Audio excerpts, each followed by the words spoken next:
In the midnight glow where the stars align, we lose ourselves in the rhythm divine. Underneath the sky painted with dreams, we're chasing the echoes of silent screams. Caught in the hi, আমি মৌলি আর আমার channel মৌলিস প্যাশনে তোমাদের আরও একবার welcome. আমি যদিও বেশিরভাগই indoor plant করি, তবুও কিন্তু আমার কাছে কয়েকটা ক্যাকটাস রয়েছে। আর বেশ কিছু ক্যাকটাস আমি রিসেন্ট নিয়েছি।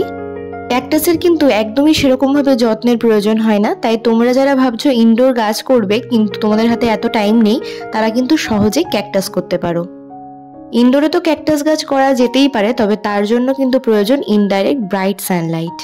তবে ইনডোরে ক্যাকটাস রাখলে জল কিন্তু খুব বুঝে দিতে হবে। যাই হোক, কথা না বাড়িয়ে চলো মেন ভিডিওতে আসা যাক। তো কয়েকদিন আগে আমি অনলাইনে কয়েকটা ক্যাকটাস অর্ডার করেছিলাম, আজ করব সেগুলোরই রিপোর্টিং।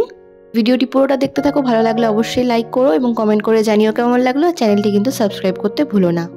প্রত্যেকটা ক্যাকটাসের জন্য আমি নিয়ে নিয়েছি 4 ইঞ্চির পট। চলো এবার প্রত্যেকটা গাছকে রিপোর্টিং করা যাক। তো ক্যাকটাসের মাটি তৈরির জন্য আর কিছুই না, জাস্ট বালি নিয়ে নেব। ক্যাকটাসের মাটি তৈরি সব থেকে সহজ, শুধুমাত্র দেখতে হবে যাতে কোনো রকমের জল না জমে, ব্যাস। আমি সামান্য বালি নিয়ে নেব, সামান্য মানে বেশিরভাগটা বালির মিডিয়াটাই হবে।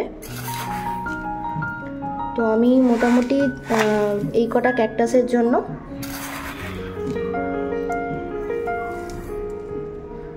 এইটুকুনি বালি নিয়ে নেব। মোটা বালি নেবেন, কারণ যেগুলো মিহি বালি হয় না, সেই বালিগুলো নিলে আবার জল দাঁড়িয়ে যায়, তো এইগুলো আবার জল বের করে দিতে পারে খুব ভালো, ড্রেনেজটা খুব ভালো হয়। তো আমি যার জন্য এই বালি নিয়েছি। এর সাথে আমি নেব কিছুটা ভার্মি কম্পোস্ট। খুব বেশি দেব না, কারণ ক্যাকটাসের খুব বেশি খাবারের প্রয়োজনও হয় না।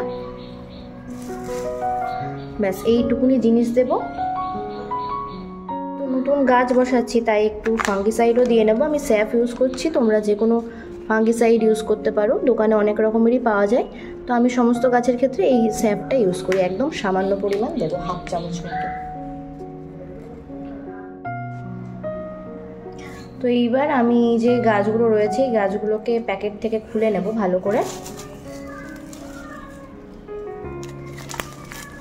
এই প্রত্যেকটা গাছ আমি অনলাইন থেকেই নিয়েছি, বেশি না, 100 করে দাম পড়েছে প্রত্যেকটা গাছে। যে কোনো গাছই এখন বলতে গেলে মানে ক্যাকটাস বা ইনডোর সব থেকে কম এই দামই শুরু। তো ক্যাকটাসের যেহেতু খুব হার্ডি একটা রুট থাকে, হার্ডি প্ল্যান্ট, যার জন্য আমি পুরো এটাকে আলাদা করে নেব। আর ভেতরে না এদের পুরো যে মাটিটা দেওয়া থাকে আর কি, সেই মাটিটা খুব ভালো হয়, কারণ যেহেতু ওয়েল ড্রেনেজ মাটি থাকে, প্লাস সার দেওয়া থাকে, বিশেষ করে পাতা সার যেটা সেটা দেওয়া থাকে। তো আমি এইভাবে প্রত্যেকটা গাছকে এরকম খুলে নেব। সুন্দর প্যাকিং করে পাঠিয়েছে আমাকে গাছগুলো।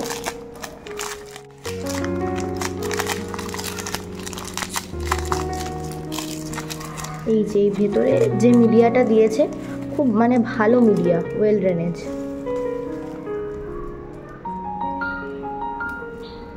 তো প্রত্যেকটা গাছকে আমি ভালো করে খুলে নেব।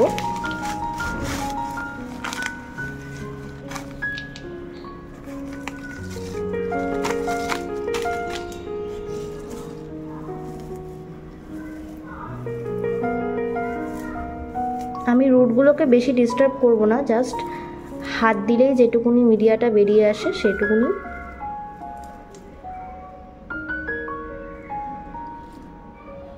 আর এই যে এইগুলো দেখছো, এগুলোকে অবশ্যই সরিয়ে দেবে, কারণ এইগুলো থেকে আবার ফাঙ্গাস হতে পারে।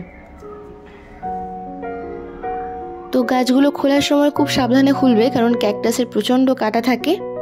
তো চলো প্রত্যেকটা ক্যাকটাসকে এবার আনপ্যাক করে নিই।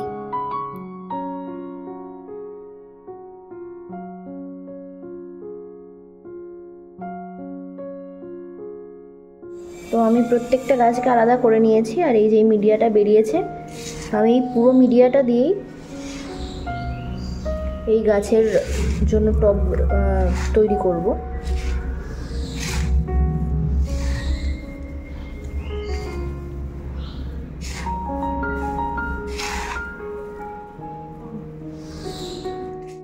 আর এই যে গ্রো ব্যাগে করে গাছগুলো এসেছিলো এগুলো কিন্তু প্রত্যেকটা আমি ভালো করে ওয়াশ করে রেখে দেবো, কারণ এইগুলো তো তোমরা আবার নতুন গাছও করতে পারো। এবার প্রত্যেকটা 4 ইঞ্চির পটের নিচে যে হোলগুলো থাকে সেগুলোকে আমি একটা খোলাম কুচি দিয়ে কিন্তু বন্ধ করে দেবো, যাতে সহজেই জল দিলে জলটা বেরিয়ে যেতে পারে। এবার আমি যে আগে থেকে মিডিয়াটা তৈরি করে রেখেছি সেটা দিয়ে এই পুরো টবটা কিন্তু ভর্তি করে দেবো। তো চলো পুরো টবগুলো আমি ভর্তি করে নিচ্ছি। ক্যাকটাস যেহেতু জল একদমই পছন্দ করে না, তাই এর জন্য আমি এরকমই একটা ওয়েল ড্রেনেজ মিডিয়া বেছে নিয়েছি। যদি তোমরা ক্যাকটাসটা বাইরে করতে পারো অর্থাৎ আউটডোরে, তাহলে কিন্তু সব থেকে ভালো হয়, কারণ ক্যাকটাসের জন্য প্রয়োজন কিন্তু প্রচুর পরিমাণে সূর্যালোক। তোমরা ক্যাকটাসে 1 থেকে 2 সপ্তাহ জল না দিলেও কিন্তু ক্যাকটাস বেঁচে থাকবে। একটু বেশি পরিমাণে তোমরা যদি জল দিয়ে দাও অর্থাৎ 2 কি 3 দিন অন্তর, তাহলে কিন্তু ক্যাকটাসের রুট রট হয়ে যাবে এবং ক্যাকটাসকে একদমই বাঁচানো সম্ভব নয়। তাই জল দেওয়ার সময় অত্যন্ত বুঝে শুনে তবেই জল দেওয়া উচিত। মাটির 2 থেকে 3 ইঞ্চি যখন একদমই ড্রাই হয়ে যাবে তখনই কিন্তু আমরা কেবলমাত্র জল দেব। ইনডোরে যখন তোমরা ক্যাকটাস গাছ রাখবে তখন কিন্তু সেখানে বালির পরিমাণটা অনেকটা বেশি দেবে, যাতে যেটুকুনি পরিমাণে তোমরা জল দেবে সেটা যাতে ওয়েল ড্রেনেজ হয়ে বেরিয়ে যায়। আর একটাও কথা তোমাদের জেনে রাখা অত্যন্ত প্রয়োজন, সেটা হচ্ছে আউটডোরে যখন গাছ রাখবে তখন কিন্তু বৃষ্টির জল থেকে খুব সাবধান। বৃষ্টির জল যদি টবের গোড়ায় জমে যায় তাহলেও কিন্তু রুট রটের সম্ভাবনা রয়েছে। ক্যাকটাসে যেরকম খুব কম পরিমাণ জল বা খাবার লাগে, ঠিক সেরকমই কিন্তু ক্যাকটাসের দিকে লক্ষ্য রাখতে হবে এই বিষয়গুলোতে।